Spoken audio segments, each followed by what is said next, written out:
Share screen.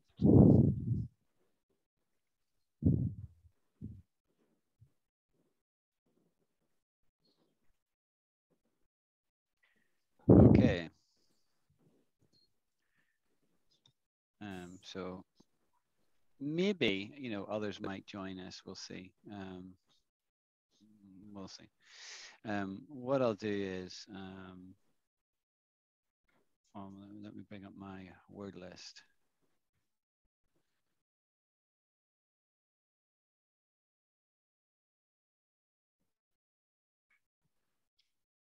Okay.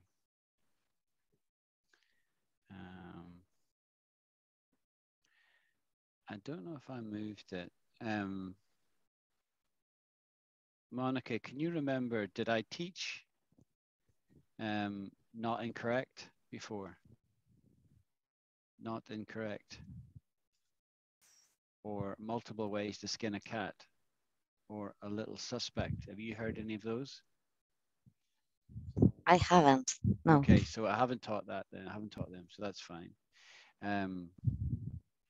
So we'll start off with that then. So so we're going to teach you not incorrect first of all, right?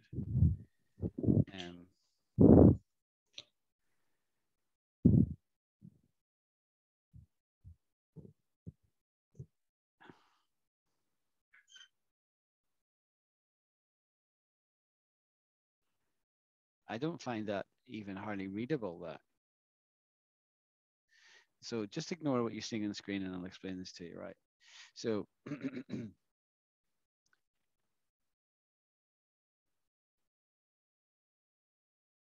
if Anjali said, oh, where is Argentina? Then Alan said, I think it's in South America. Then Monica could say one of two things. She could say, you're correct. Or she could also say, you're not incorrect. Now, not incorrect is two negatives. See that? So not incorrect is the same logically as saying correct. But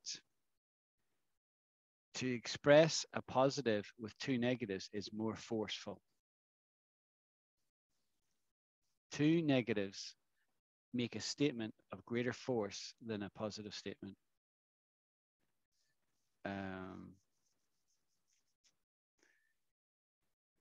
And this is the way English works. It's interesting, it's different from other languages in the sense that, like in Greek, it's not like that. In Greek, if you say negative, negative, it's a more forceful negative. It doesn't mean a positive.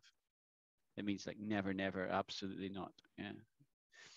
But in English, two negatives always make a positive. And so, so there's a very famous one in English that comes from the Bible, where it says, it's in the New Testament, and it says, we have not an high priest which cannot. Right? We have not an high priest which cannot be touched with the feeling of our infirmities. And so that the idea there is a very strong statement. It's saying that he understands basically how we feel, right? So we have not an high priest which cannot be touched. In other words, he understands how we feel. So that's two negatives to make a very strong positive statement. And so you would say not incorrect in the scenario when somebody expresses a little bit of doubt. So let's say we're discussing the South American or the situation, the geographic location of Argentina. And let's say Anjali said, I suspect it's in Latin America, right? I suspect. Then the good answer to that is you're not incorrect. You're not incorrect, right? So that's a very forceful, you're right. You could say you're right, or you could say you're correct, but it's more forceful, and it's a better way of putting it to say you're not incorrect. Because in Anjali's statement, she's saying it as if she might be incorrect. She's like expressing a little bit of doubt. And so to sort of write that, you say, you're not incorrect. You're not incorrect.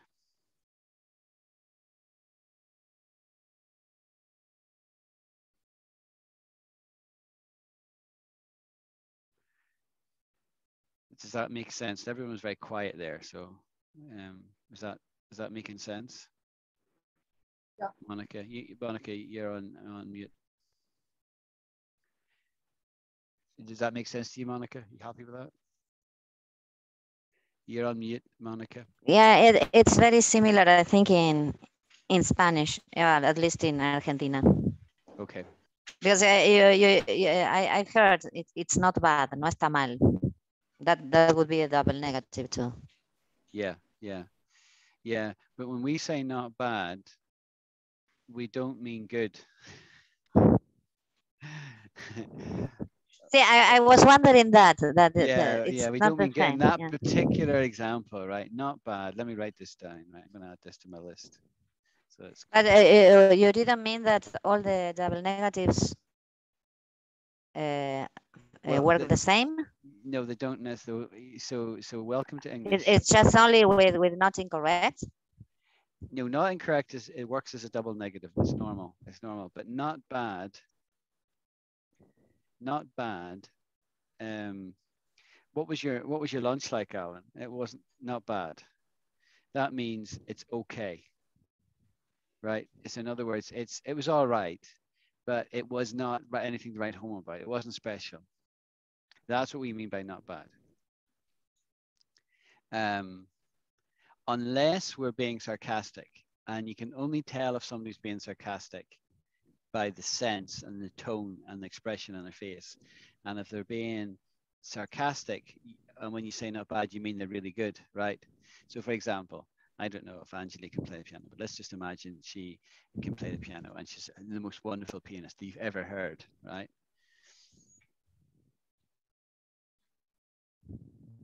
And somebody said to me, well, what did you think of Anjali's piano playing then? And I said, not bad, not bad. So I'm just saying it's okay, but I really mean it's really, really good because I'm being sarcastic. And you just have to know that from the sense of how it's being said. Like, so if this most incredible female actress person walked by me and a couple of guys were sitting there, they would comment, right? And they would say, she's not bad. What they mean is she's really good looking, but they would say it as she's not bad. You see, she's not bad. That would be normal. I used to have a language teacher in high school. Yeah, and he never said that something was great. She used to say, "It's not bad." So Yeah. And that tends to be a bit of a Britishism. You wouldn't hear Americans say that. This is a British thing, right? Not bad. So we don't over enthuse. So if you say the Americans, they'll say, that's great, fantastic, it's awesome. That would be the Americans. It's awesome, right? They overstate things. And British people tend to understate. We're masters of understatement. Understatement. There's a good statement. There's a good thing. Understatement. What is an understatement?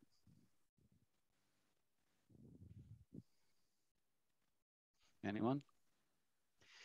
So to understate is where you are apportioning value or esteem to something, and you sort of say it's less than what it really is, right? So let's say you were talking about the war in Ukraine. We would probably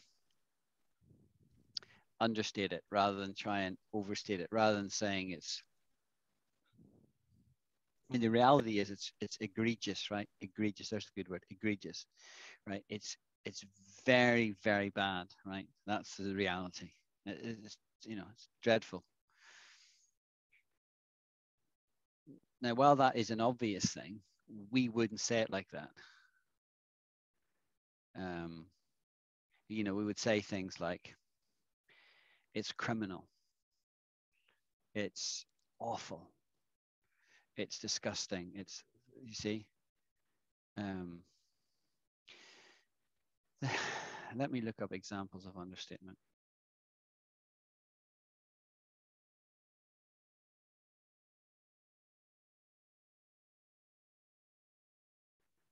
Yeah. You can There's a, paraphrase where you can. Sorry, you can paraphrase with to say the least or not. yes. Yeah. Yeah. Yeah. Let's come back to that. This was so say if Anjali was doing an exam. Sorry, Anjali, you know, I'm pointing at you, right? But you're one of only two people in the class, right? So I'll do this at Monica as well, right? And let's say you got an A plus, right? You got 99 or you got 100%, right? So you did unbelievably well, right? And I asked you, how did you do in that test last week? And you said, I did okay. I did okay. You're understating, right? Now, a British person would do that. They would never say, you know, I got 100%, you know, they wouldn't say that. A child would to their parent, you know, but amongst their peers, they wouldn't say that. But if I said to you, Anjali, what result did you get? Oh, I got 100, you know. Oh, why didn't you say? You know, that would be very typical, right? Why didn't you say? Yeah.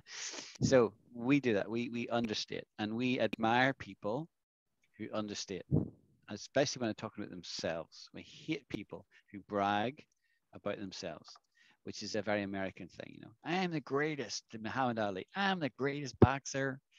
You know, I dance like a butterfly, and you know, fly like a bee. You know, he's full of himself, right? And Americans are like that. So British are not. And the British are different in how we communicate, and we don't like boastful and bragging type people. So we are masters of understatement. Yeah, so there you go. So then the second example here is you scrape the tire side of a car, and a comedic understatement would be it's only a small scratch. Well, it's only a little scratch, right? Now it's much more than a scratch, right? It's going to cost £1,000 to have it fixed, maybe, but you don't say that. You know, it's a little scratch, right? You're understating it. Well, people would often do this if they injure themselves, right? So if somebody falls and they break their arm. What happened? You know, your arms. You come into work and your arms in a sling, right? So you're all strapped up. What happened to you? It's I fell. It's just I'll be all right. But you broke a bone, right? You broke a bone, had to go to hospital. But you understate it, right? That's what understatement is, right? Whether you like Okay, that so I approach or have a not. question. Go I have ahead, a Anjali. question here. Yeah. When you are saying that Americans overstate or understate, whatever it is. So when you say Americans, do we only include the North America, or is it also contains the Southern America as well?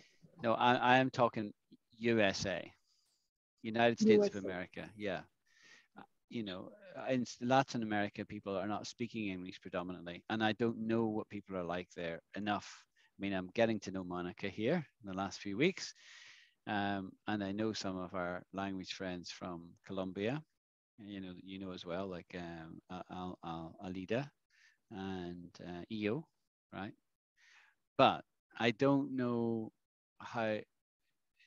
I can't describe the general persona of a Latin American person yet. I don't know, and that's probably too big of a generalization anyway, because they're going to be different parts.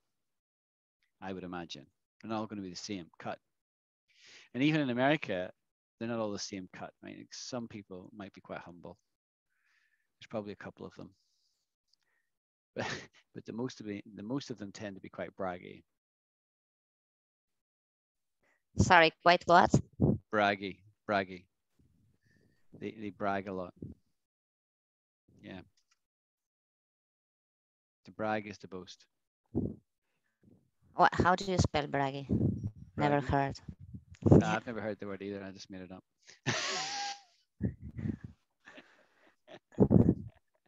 Braggy. Here we go. Braggy definition. Definitions of braggy adjective: exhibiting self-importance. Synonyms: big, boastful, braggart, bragging, cock-a-hoop, crowing, self-aggrandizement, self-aggrandizing pride, feeling self-respect or pleasure. Braggy. Okay. There you Okay. go. I didn't know I knew that word. Okay. People generally don't say braggy. I just said that. I don't know why I said that. But people would use this word a lot. To brag. To brag. So brag is a verb, right? Brag. Right, brag. It can also be used as a noun. That's interesting. The games of pontoon, brag, and poker. A boastful statement. He was not the kind of man to make a brag. So a brag, so making it a verb. Sorry, making it into a noun, making the verb into a noun. He bragged he was sure of victory.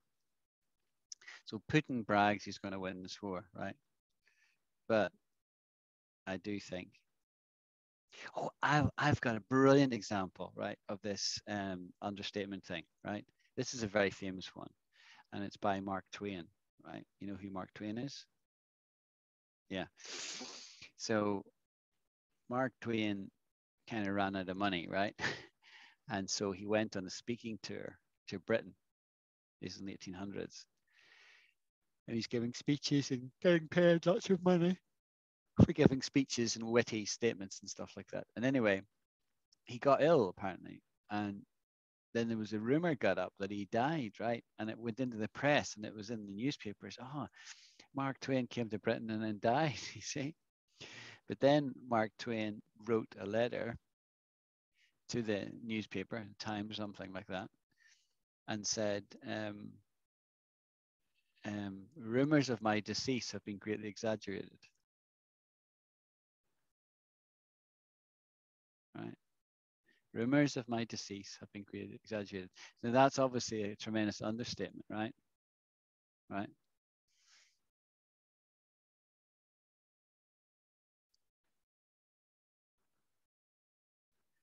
But the reports of my death are greatly exaggerated is a popular misquote. Oh, it's a misquote attributed to Samuel Clemens, known by the pen name Mark Twain. The humorous quote is based on a letter Twain sent to a newspaper reporter who had asked Twain about rumors that he was dying. Okay.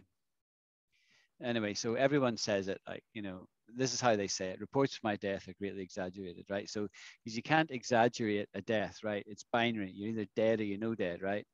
So you can't exaggerate that, right? So it's a very witty statement, right?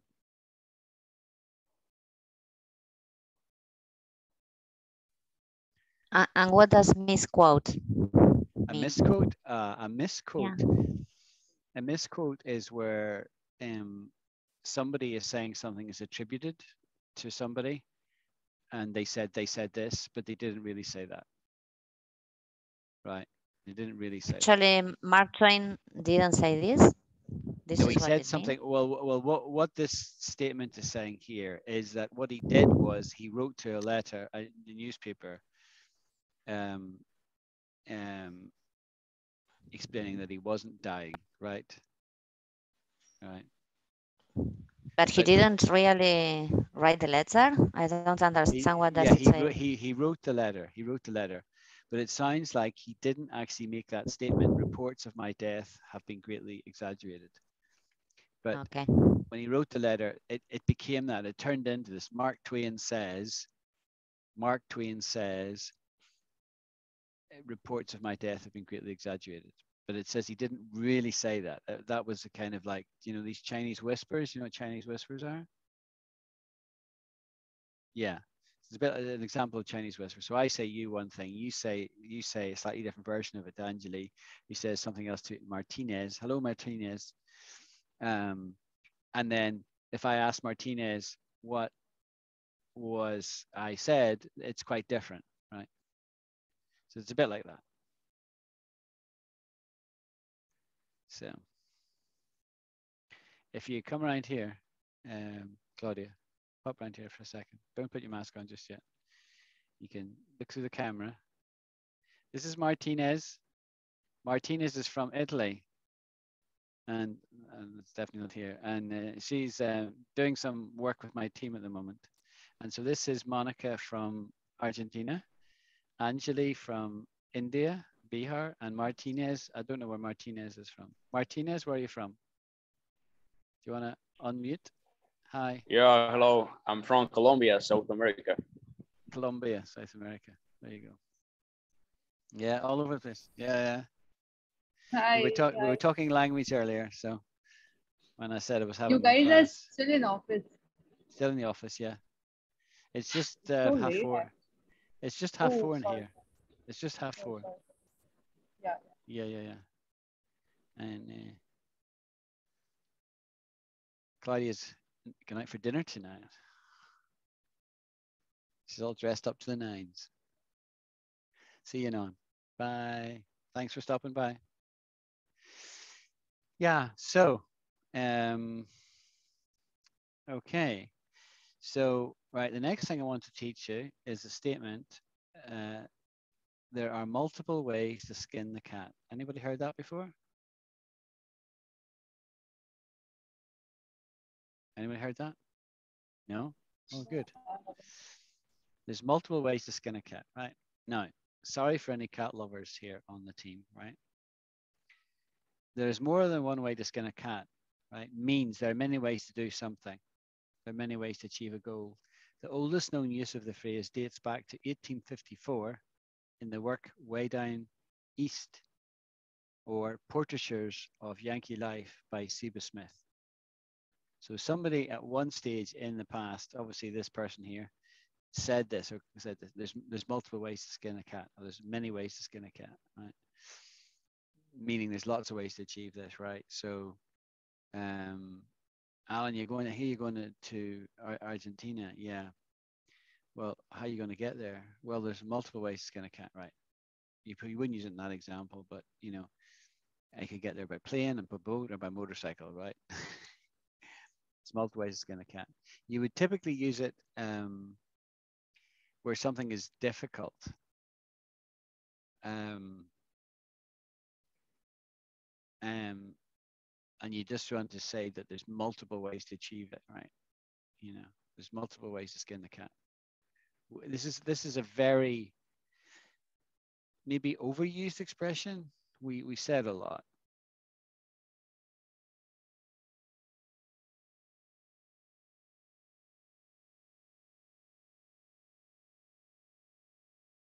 This is quite interesting. This shows the popularity of the statement, right?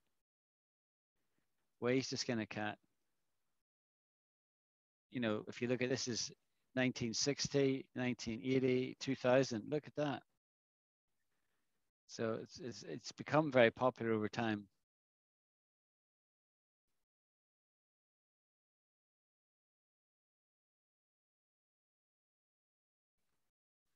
I'll probably think of other ways to say it.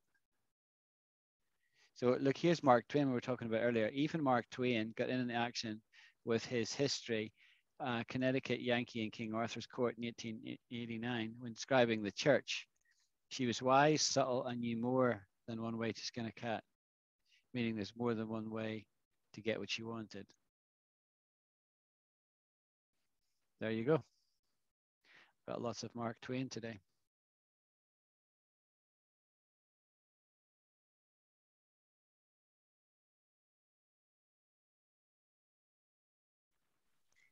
In Argentina, we perhaps it's similar. We say cada maestrito con su librito, or nothing to do.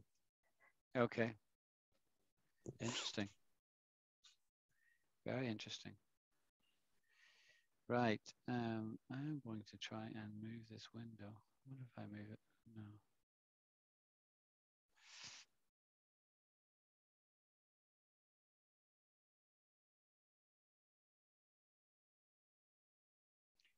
Okay.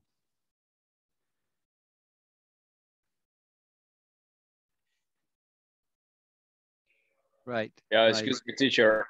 Yeah, I'm arriving right now, but I wanted to ask you, what is the main topic? I am just not doing a topic. I'm doing vocabulary. I'm teaching words and native expressions.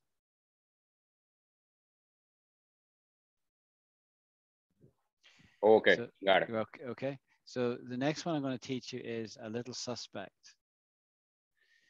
Now, if I said something was a little suspect, does anybody know what I would mean? So first of all, what is what is a suspect? Well, what is a suspect on its own? What's a suspect? Since you're having a Some- doubt, you're not very clear about something. Yeah, something suspicious, right? Yes, yes, it comes from suspicious, but what's a suspect? Who does the suspicious activity? Sorry, Monica, for interrupting. No, go on. Yeah, someone who does the suspicious activity is a suspect. Yes, correct. And it's normally associated with like a criminal, right? So somebody who hasn't been proved to be a criminal, but you could say the police arrested 3 suspects. There was a murder last night and the police arrested 3 suspects. So there's 3 people that they suspect maybe did it. So that's what a suspect is as a person, right? So that's a noun, a suspect, right? However, when we talk about something as a little suspect, we're not talking about somebody who's a small, diminutive bad guy, right? We're not talking about a small bad guy. We don't mean that at all. When we say a little suspect, we mean something is a little not quite right, right? So I had soup at lunchtime. What was it like? It was a little suspect. In other words, I think it might have been off, right? A little suspect that there's a reason to question it. What's that drink you're drinking, Alan? Is it coffee? No. Somebody says, yeah, it smells a little suspect. And I'll say it's because it's vinegar. I'm drinking apple cider vinegar. That's the reason it smells a little suspect. Okay, so let's look up the diction. Let's look up in Google.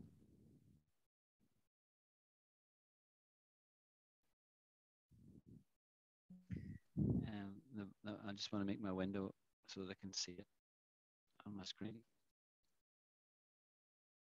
Suspect definition.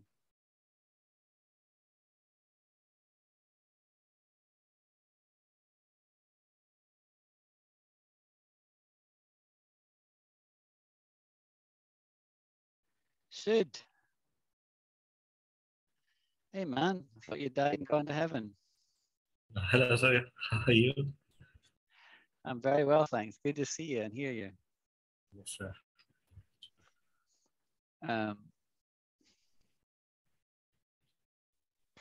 Alan, a suspect, is it the same as a person of interest or not? Yeah. When it's to do with the person, yes. But when you're describing not a person, if a person is described as suspect, it means we think they're maybe a criminal, right?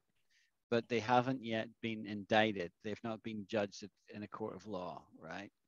But they're a suspect, right? So it's a legal term.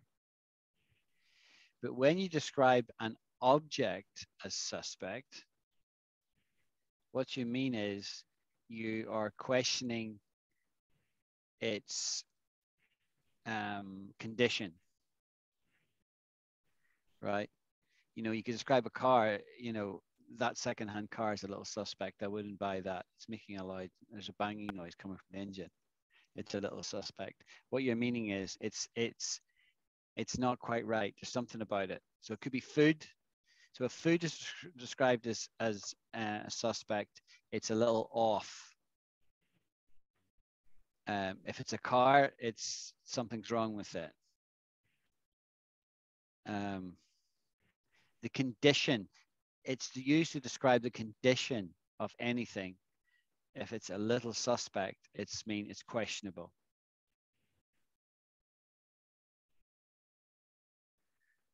Is that clear?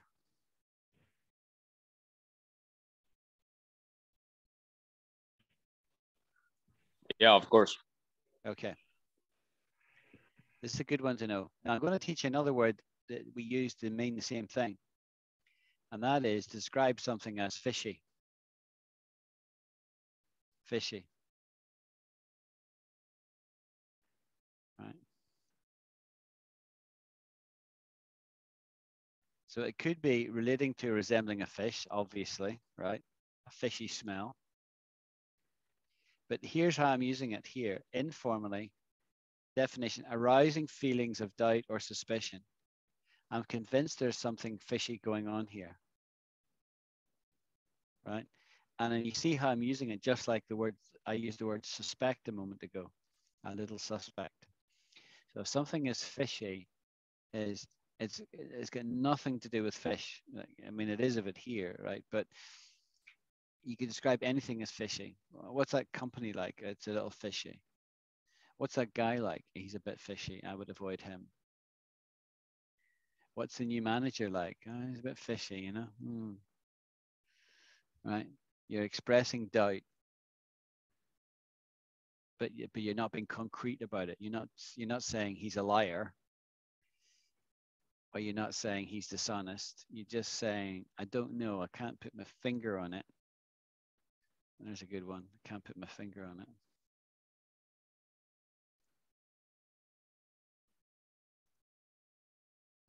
I'll come back to that one in a minute. Describe something as fishy. It's not quite right. Everybody got that? So yeah, it's not quite right. Yeah. So exactly. I was going to tell that, for example, regarding this adjective, I guess that, for example, according to the context, we're going to determine when we are talking about a fish or when we are talking about something suspicious, right? Exactly. Okay. Like if you say a fishy smell, it's always got to do with smell, and the fish has always got to do with fish, right? Right. It's just the thing about fish is, you know, a fish goes off very easily, right? And when fish goes off, it smells. So because that's sort of common understood knowledge, we then use the word fishy as an analog about anything else, nothing to do with fish, right? So, hey, Martinez, do you want to buy my watch? And you look at it and you say, it's not got the right time, Alan. Looks a little fishy. No thanks. Thanks, but no thanks. Thanks, but no thanks. Means I'm not interested. It's a little fishy. It's questionable. Okay. Now, here's an expression. I just said it in my definition there. Can't put my finger on it. Has anyone heard that before? No? Good. I didn't think you might know that. This is extremely common though. I can't put my finger on it. Alan, you sound really down today. Yeah. What is it, Alan? What is it? Tell me. I don't know. I can't put my finger on it. In other words, I'm not sure myself. Right? I can't put my finger on it. But it can be used in any walk of life, right? How's your motorcycle going? Well, it's not going great. Well, what's wrong with it? I don't know. I can't put my finger on it.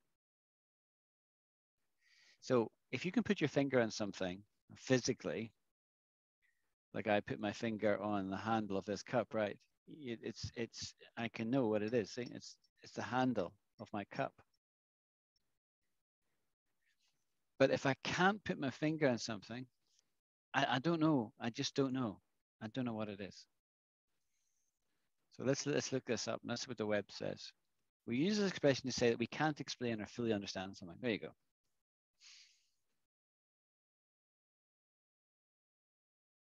Good expression to know.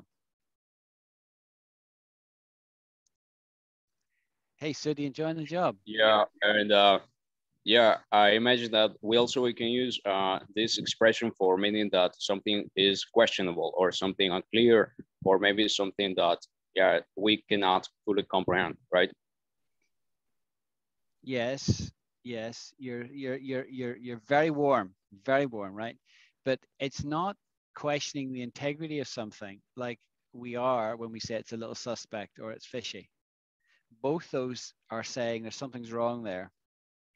When we say I can't put my finger on it, what we're saying is there's just something I don't know, and I'm conscious I don't know what it is. You know.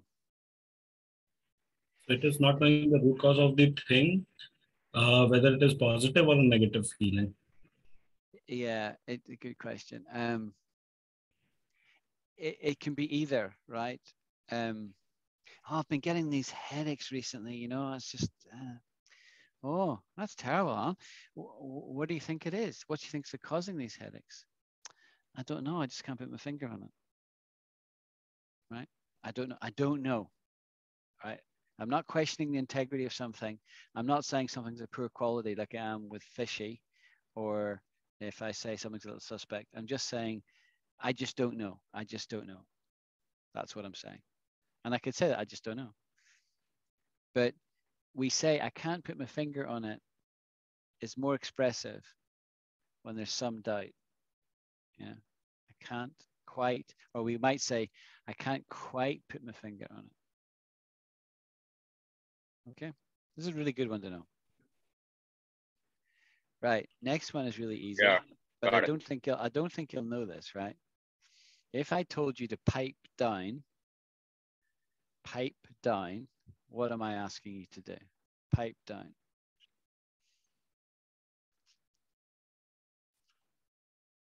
Level it down. Nope. Good guess, but nope. Okay, I didn't think anybody would know this, right? So that's fine. So pipe down means shut up. Stop talking. Right? So if somebody was making a lot of noise, right? Hey, you guys, pipe down, right? We're telling you, be quiet. So let's say there's a few people in the office and they're making a lot of noise, you know, somebody's cracking jokes and they're making a lot of noise. And I'm irritated about it, right? I'm annoyed because I'm trying to work, because I'm trying to do my English class and I need quietness. I would go over to the guys and I would say, guys, please pipe down, have some respect. Pipe down. Can you write it down? Yes. Thank you for that reminder.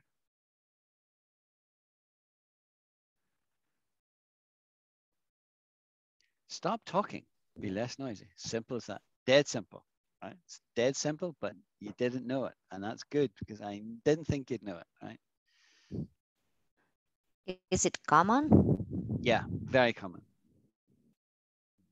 Really common amongst us native types. And yeah, and is it always followed by the preposition on, like a pipe down on it? Yes. Yes. Yeah, there is a pipe up as well. I'll teach that in a minute, actually. I'll do pipe up. But it means something totally different. Well, it's related. Right. Right, let's look at that.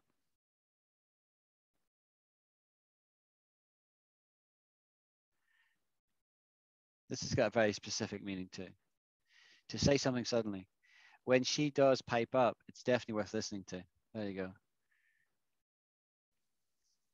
So when Monica pipes up, it's pay attention. Right? So that's the opposite of pipe down. Pipe down is shut up, and pipe up is speak. Pipe. It's just, we use the word pipe idiomatically there. It's like, because if you pipe, it's pipe in the sense of piping a horn, you know, like an instrument. It's pipe in that sense. It's not pipe as in a water pipe. The other day you mentioned the phrase chime in. Is it connected or not? Is it similar or not? No. But that's a very, very good that you remembered that, and that it's in the same milieu. It's in the same milieu. So to chime in, I'll come back to Amelia if you don't know that one, or Angela will explain it to you because she knows that one, right? To chime in is we're having a conversation let's say Sud and Anjali and I are all having a conversation. The group started and Monica joins the group last. So she is listening into what we're talking about. And then Monica says, hey guys, do you mind if I chime in here? So what she is saying is, I want to contribute to this conversation. Or I might invite Monica and say, hey, Monica, would you like to chime in here? Because Anjali has asked me a question about Spanish and I don't know the answer, but you're a native Spanish speaker. So would you please chime in? So chiming in is like contributing to the conversation. It's not piping up. Piping up is just, you just want to speak. But chiming in is joining a conversation. Let's look it up again. Yeah, is it a pipe up, speak it up? Yeah, pipe speak up. Yeah. Yes. Speak up, yeah. Yeah, okay. But it's pipe up is it's always used in the scenario where there's a group of people. You're not on your own. You don't pipe up when you're walking down the street, right? You're piping up when you're in a class, or you pipe up when you're in a meeting. You know, Jonathan, he never says anything, but suddenly he piped up because they were talking about something that he felt strongly about. He piped up. See? Jumping Yeah, back right. to, yeah, okay. So going back to chime in is to add one's comment or opinion to a conversation or discussion that one has been listening into. See? It's exactly what I said about Monica, right? So I said, Monica, please chime in here. You've got something to add.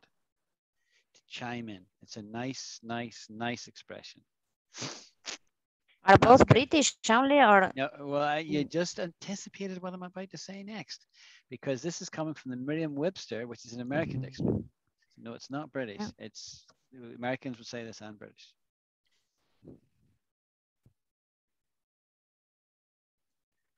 And I love when I'm having a conversation like this with you guys and you guys chime in. It's brilliant. I don't like to be the one that I'm doing all the talking, you know, but some classes I can be talking 95% of the time, but it's a much better class for everybody, me included, if you guys all chime in. All right. Yeah, we can say chime in or chime in with each other, right? You wouldn't say chime in with each other. We just wouldn't. We would just say, we would normally use it as an exhortation. There's a good word, an exhortation, right? Or an encouragement. Hey, Martinez, I want you to chime in. You're new to this group relatively, so I really want you not to be quiet. I want you to chime in, but I don't need to say that to you because you're actually quite outspoken.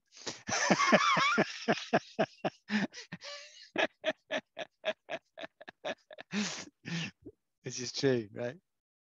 You don't take offense to anything I say, right? So the difference between a pipe up and a chime in is basically one you are the part of the conversation and other you are not. Chime in is a conversation that's already ongoing and you want to join it. Pipe up isn't that. Pipe up is somebody decides to speak suddenly and say something, and it's maybe slightly surprising that they did that because they're quiet. They're of a quiet demeanor. They don't speak up, right? Or they don't speak up in that situation. But suddenly they're piped up. Suddenly they've got something to say on that topic. It's kind of like without prior indication, jumping into a conversation is basically pipe up, and chime in is basically you're instigating the person to speak in, or you are inviting someone. So it's pipe up is not generally a conversation. Pipe up is generally in some kind of, it's always where there's a group of people, right? And there may or there may not be a conversation. Chime in has always got to do with the conversation, but pipe up is a situation where there's people and maybe nobody's saying anything. They're all just listening to something. Yeah. Maybe listening to and a teacher. Is it informal or formal?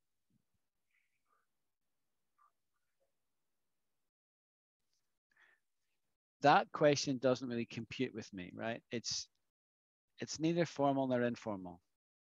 It's describing a behavior. It's neither formal nor informal. That doesn't compute, right? It's just a situation.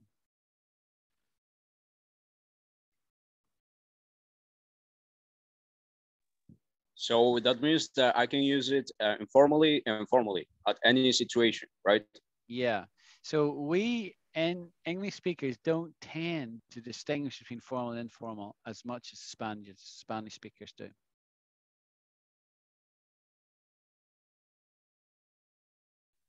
And can you also break into a conversation? Is it similar or nothing to do? I got Yeah. it wrong. Yeah, no, absolutely. You can break into a conversation. So with the same meaning, you add No. to the conversation as chime No, in? No? not exactly. Chime in is saying I'm agreeing, I'm coming in, I'm going to agree with you. I'm not coming in with any discord. But with break into a conversation, it sounds like there's a little bit of discord there. But chime in is always positive. Break into a conversation is a bit of a negative connotation there.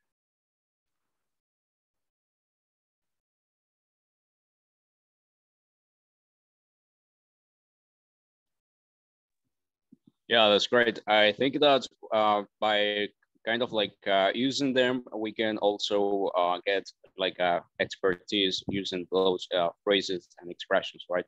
Exactly. So what I want you to try to do, all of you, is try and do this for next week, is try and use some of these expressions in the group chat, right? Just say something using these expressions. Right? It doesn't have to be a real question, just say something. Either like Martinez does, he likes to do recordings all the time, and that's fine, or you can write it. But try and use some of these expressions correctly. And then if anyone gets it wrong, I'll comment, yeah. Because it'll reinforce the learning for each of you if you do that. Right. Monica might know this one. What do I mean if I say, don't all speak at once?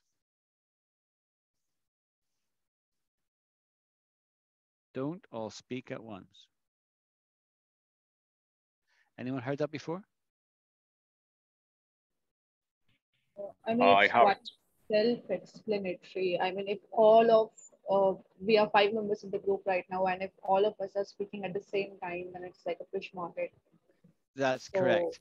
That's correct. So, but who would say this, and when would they say it?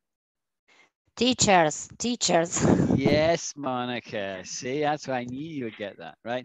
So when people are teaching, they ask questions all the time, right? They ask questions of the class, like I do. You ask questions because that throws the ball in your court, right? And you have to say something. So I ask you something, and then I wait for an answer. Now, if there's a pause, if there's a delay in answering, to sort of emphasize the point, I might say, don't all speak at once. Now, I'm being completely sarcastic. See, Anjali was saying, well, it would be chaos if everybody was speaking at once, which is true. But that's not how we use it. We use it in the opposite scenario when nobody is speaking. And we say, don't all speak at once, as if you're all speaking at once, but you're not. Nobody is piping up. No one is saying anything. Everyone's being really quiet. They're sitting there. Mum, we say mum, sitting mum. Mum is not saying anything. Or if I keep mum, I won't say anything. Anjali tells me a secret and I say, I'll keep mum about that. I'm not going to say anything. Right? So it's ironical. It's ironic. The expression. Yeah, we would say it's ironic, not ironical. Ironic, yes. Ironic, yeah. Yeah, exactly. Actually, it's sarcastic would be better than ironic. It's sarcastic. Yeah. So.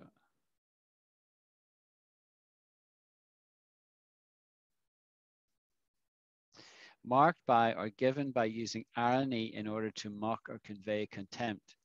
Make sarcastic comments. It's a sarcastic comment. And we also say sarky. meaning sarcastic, but we sometimes shorten it and say, sorry, he's very sarky, or he's very sarky today.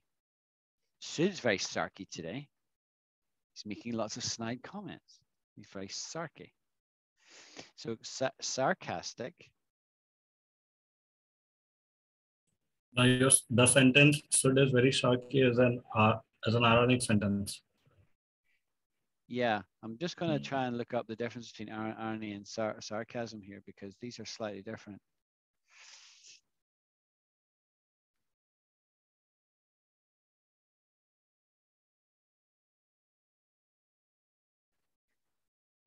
It's hard to see the difference between these two terms. However, irony is the opposite of what you would expect. Sarcasm, on the other hand, has a condescending tone meant to embarrass or insult someone. Therefore, the negativity in sarcasm is the clear difference. Now, that's very helpful, but it's not the only one. Break down irony first to see the difference between them. Irony, lovely weather out there today. So it's raining and somebody says it's lovely weather out there today, right? Sarcasm, great choice for an umbrella.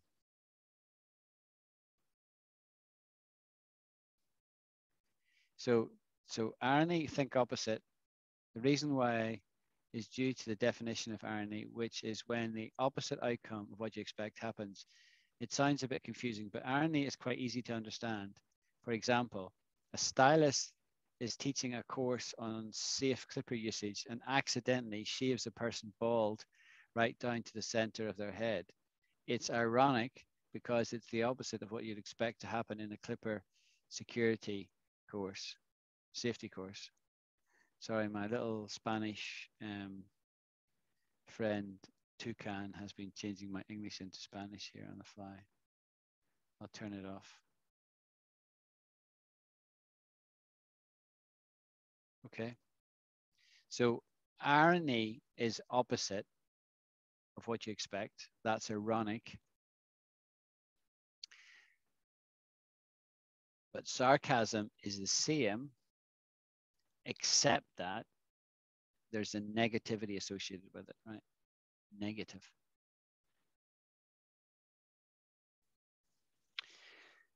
Okay, well, that's gone 5 o'clock.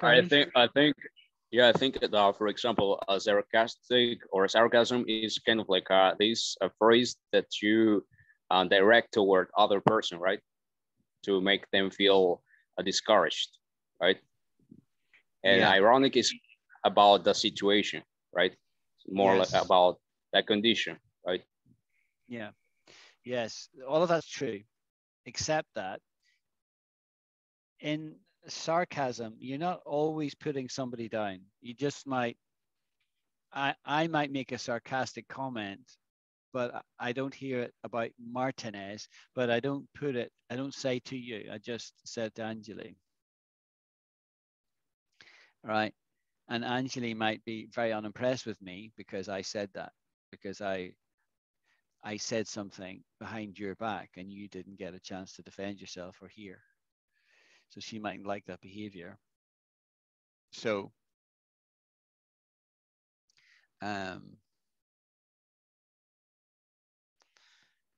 generally, if you say something that is the opposite of what you mean, and it's obvious it's the opposite of what you mean, that can be quite negative.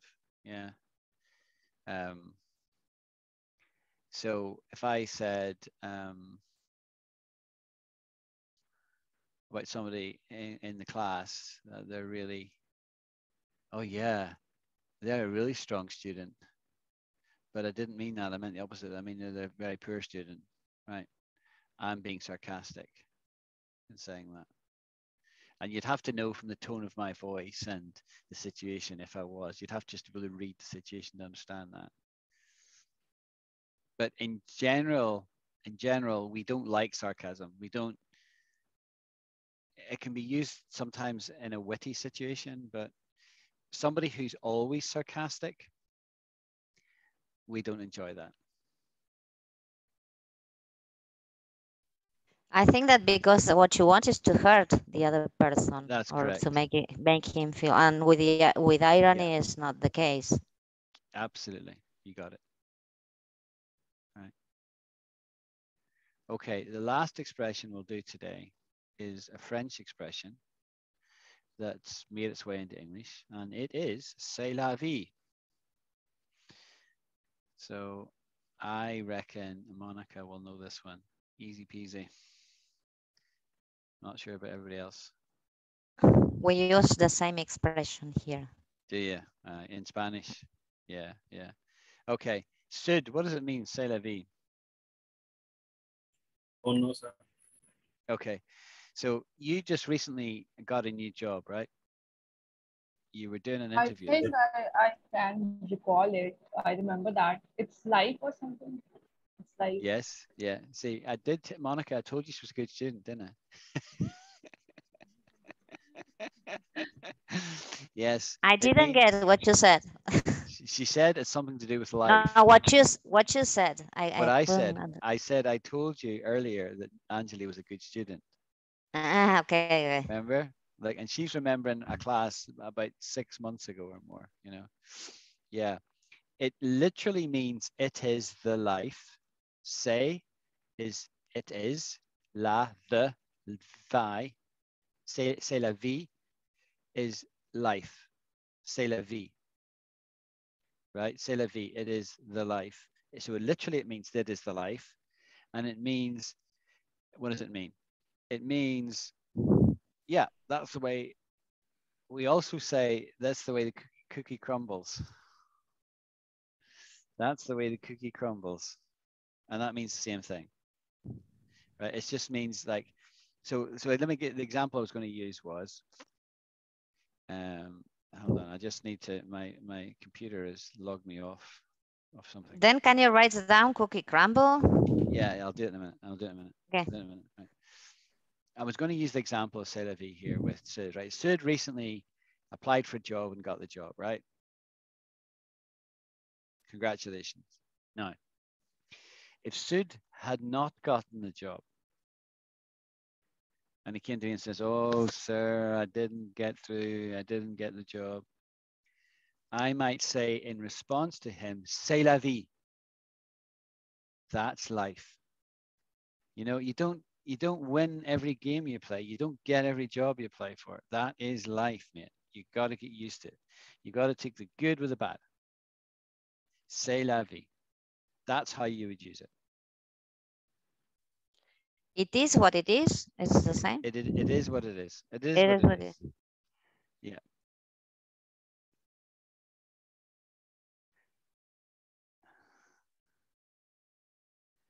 It means that's life. Definition silly, that's life. That's how things happen. So it's used by the French. It's clearly used by the Spanish speakers, not just Spaniards, but Spanish speakers. And we even say it in Britain, but we don't say, well, we do sometimes say that's life. We do say that, but it's very apropos to use the French and say c'est la vie, c'est la vie. So Sid and Anjali, you need to say this in India and teach your Spanish friends or your Indian friends, colleagues, this expression. And in 20 years, it'll be all around India. I'm going to use this quite often now. Yeah, good. Now, the other expression that I said there was, that's the way the cookie crumbles. That's the way the cookie crumbles. Meaning of that's the way the cookie crumbles.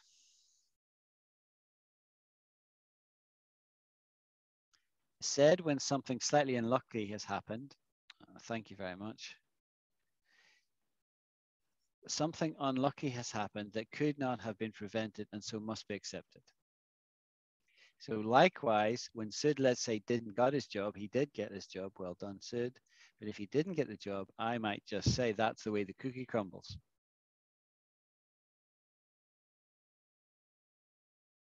But why? What does it mean? Literally. Okay, I'll explain that too. Right. So I noticed that when we looked at that a minute ago, there was an etymology of it, right?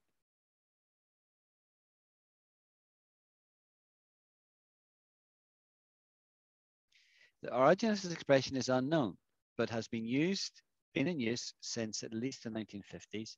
It is a variant of the expression "such is life," c'est la vie, see? Appears to have originated in the 18th century. So there you go. Nobody knows. Nobody knows where it comes from, right? But you know, a cookie is a biscuit, yes? Like Americans say cookie. In Britain, we say a biscuit. Yeah, you know what I'm talking about? And you obviously eat these things, but you can also crumble them. And you might crumble a biscuit or a cookie onto some ice cream, make a dessert, right? And the way it crumbles varies, right? And so nobody knows where this expression came from. But when we say that's the way the cookie crumbles, we mean, hey, it's different every time. It doesn't crumble the same way. So it's just life. Such is life.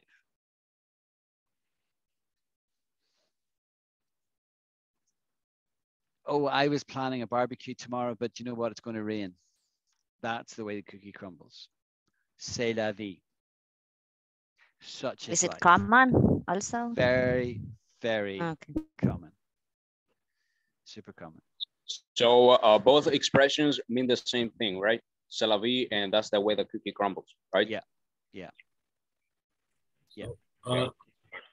So cookie has been used in a lot of negative sense. There is one more expression that is, it's a tough cookie to crack.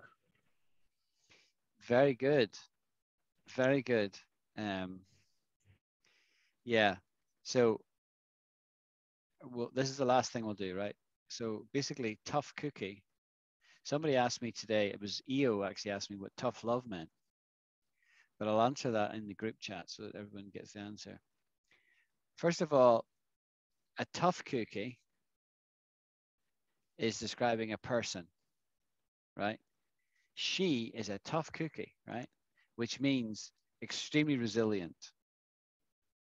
So it's a very high compliment to describe somebody as a tough cookie. A person who's physically and emotionally strong. Don't worry about her. She's a tough cookie, right? Oh, I have a great aunt living in Ukraine. I'm really worried about her. Yeah, but somebody said, but she's a tough cookie. You know, she's a tough cookie. You know. So we're saying that they're resilient. That's what we mean by a tough cookie, right? So that's a person. Now let's move to Sud's expression. Sud's expression was, that's a tough cookie to crack, right? Or we might say a tough nut to crack is what we might say, a tough nut. So we would say a tough nut to crack. There you go. A problem is very difficult to solve. A person who's very difficult to understand. Oh, Sud's a real tough nut to crack, right? Means I don't understand him. I don't understand his thinking. I don't understand his reactions.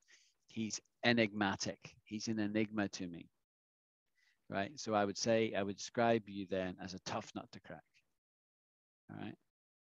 Now that could be used of a person or it could be used of a problem. Well, I've got this math problem I need to solve, but it's a tough nut, you know, and I'm not a math genius. That's a tough nut to crack. All right? It's describing a problem. So you said tough cookie to crack, and I think that means the same thing. It's just a different tough cookie to crack. Yeah, it's exactly the same. You can say a tough nut or tough cookie. We would tend to say tough nut here.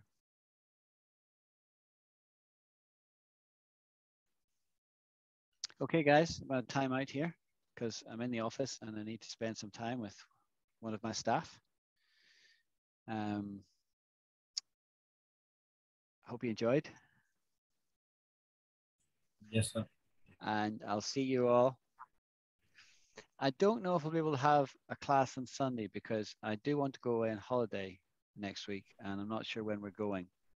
And there's a slight delay in it because my son has COVID and we can't go away if my son's still got COVID. So Sunday class might be a little bit not happening. I'll put it on the group chat, what I'm actually doing. Okie dokie. Cool enough, sir. Okay. All right then. Yeah, See you thank you, all. teacher. I really Thank you. enjoyed it. Yeah, thank you a lot. Enjoy your holidays. Bye-bye. Thank you. Bye-bye.